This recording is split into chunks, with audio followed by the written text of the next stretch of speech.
6.2 Technical Model. What is a technical model? Well, a technical model is a qualitative method used to help improve the technique of a performer of a specific skill. This is a more verbal way of coaching and improving a performer's technique compared to quantitative methods, which would look more at the data of the performer and the skill. The technical model is broken down into a step-by-step process known as different phases. You have the preparation phase, the execution phase, and the recovery phase. And this can be used to identify specific areas of the skill in which the performer is lacking. However, this can be very subjective to the source of information in producing the perfect technical model, as there can be many different ways to perform the skill effectively. This then creates an argument for what the actual perfect technical model is, as there can be you can get technical models for a certain skill from the internet, coaches, and also national governing bodies, which can all range in different credibility. But obviously the national governing bodies are probably the most likely to be the most credible of sources. You also get some potential unorthodox approaches to the skill. For example, a shot in basketball. A performer could be shooting with both hands instead of just the one shooting hand. And this would go against the technical model, yet could still be very effective for that performer. So they could be shooting that an unorthodox approach all game and be scoring more than 90% of their shots, which would be very beneficial, even though it's not the perfect technical model that is suggested. So it's very subjective to the performer and what is classed as a perfect technical model. There are different ways to collect data to assess a performer's technique, with the most common one being done live. So the coach is watching from the sideline and verbally saying what area of their technique needs to improve, as they can see it live and understand where they need to improve. You can also take video evidence of this and then assess it later on. But this skill should be performed multiple times to understand consistent errors in their technique, rather than one-off where the performer might do it perfectly for the first time and then consistently wrong for following attempts to the skill. So when recording and videoing the performer, you need to have multiple angles of the performer and also multiple attempts of that skill from the performer. And then you can use different software techniques such as SlowPro and Coach's Eye to benefit yourself and break the technique down in different ways. SlowPro, for example, has the ability to slow down footage, and this allows you to see more clearly the performer's technique, especially with more complex skills, and then compare this to the perfect technical model, so you can identify specific areas in which they need to improve. Coach's Eye here allows you to add planes and lines and angles and all that stuff to compare this to other athletes, so you can have your athlete here and mark him against a professional athlete doing the same sort of technique, and see for example, what angles here needs to be adjusted or something, so they can slightly adjust their technique to improve their performance and the consistency of the skill. based upon an elite athlete.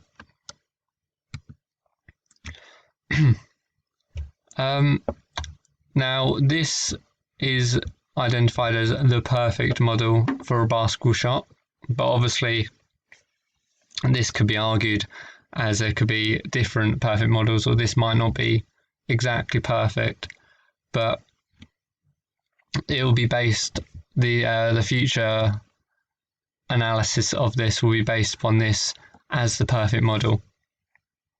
And this is a basketball jump shot. The first phase of this model is the preparation phase, and this is where the performer gets ready to perform the shot. And in this, the performer would want their dominant hand underneath the basketball and their other hand to the side of the ball to support it whilst bringing the ball above their head, which is here and is what he's doing right here. You should notice that the performer's knees here are bent in preparation to jump and perform that jump shot. And that's bent to about 90 degrees, maybe just over 90 degrees. And the elbows here also tucked in to make sure when they perform their shot in the execution phase that the basketball will go straight and the maximum amount of power is used there. Their elbow here, that should be flexed at a 90-degree angle, and the performer should always be looking at the basket so they know exactly where to shoot. In the execution phase, this is where the performer physically produces the required skill, and in the model here, the performer extends their dominant arm to produce the power creating the shot. Their other hand shouldn't be used to push the ball, just to balance the ball into their dominant shooting arm, as if you use the other hand to shoot, this could alter the trajectory of the ball and means that the ball won't fly straight and it would be more likely to miss the basket. You should also notice that the legs here to here are extended, fully extended, and this then includes the quadriceps and gluteals to add power to the shot. So it uses the entire body to generate the most power to the shot. There's a slight jump as well, and this also adds power, so it's effectively following through from the bending of the knees and the flexing of the hamstrings, for example, and then extending here to produce the power, and the feet here will be following through to produce the most power, so the shot will be most efficient.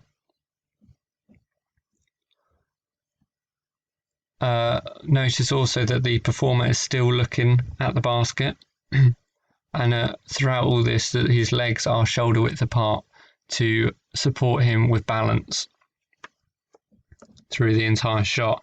And that is more important in a game situation when you almost always would have a defender in front of you trying to get the ball away from you. So the jump would allow you to get over the defender, and the legs shoulder width apart would add balance that you wouldn't be knocked off your shot from the defender. Moving on to the recovery phase, this is the shot. This is the period of time directly after the performer has executed their skill, and when the body returns ready for the next skill or situation to happen. So for example, this could be after the shot, this could be when the ball rebounds, or if it goes in and the other team then gets the possession of the ball and would try to do a counter-attack. So either way, the performer need to be ready to react to whatever happens afterwards, whether they get the basket or they don't. Notice that the performer here are bent again to first absorb the impact of the jump shot, but then is also ready to react to whatever happens, and this would allow him to react quicker, also being assisted by his legs still being shoulder width apart, as then he can push off and propel himself in whatever direction he needs quicker than if his feet were just together and he wasn't ready for it.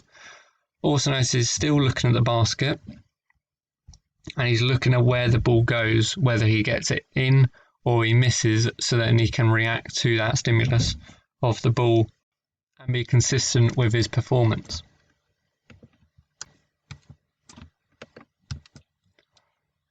Now, looking at a performer that I studied compared to the perfect technical model here, notice first that he has both pros and cons to his shot. So, for example, some pros and some effective things about his jump shot in the preparation phase is that first he's obviously looking at the basket, so he knows exactly where and how to line up his shot when shooting. And that also his knees are bent at a good angle, so 90 degrees or maybe just slightly over 90 degrees. And then this would obviously involve the quadriceps and gluteals to help generate more power with his shot, and mean that he can throw it and shoot a further distance, and it's more likely to reach the basket. And his elbows here of his dominant shooting arm is tucked in, so it'll be this one here, his right arm, and it's tucked in, pointing in the direction of the basket. So that will make his shot more straight, as he's really only moving in one plane of motion. Some things he could work on his shot though, however, in the preparation phase, is that his elbows could potentially be slightly more bent, as they're not quite 90 degrees. So that means he's not using all this potential power he could be using in his arms, which means his shot wouldn't be as powerful as it could be. Also, his support hand, so his left arm supporting the basketball, it looks slightly too low on the ball, so it's still supporting the ball, but it could affect him to use his left arm to help him shoot and push the ball in his shot. So that would potentially make the trajectory of the shot not straight during the execution phase. And looking at his feet here, his feet aren't shoulder width apart, so they're too close together, and that would mean that he has a lack of balance, looking at the technical model where they're shoulder width apart. And obviously if this was in a game situation, he'd have a defender right here in front of him, and that would obviously affect his balance and quite likely his shot, as the defender would be trying to put him off and take the ball from him.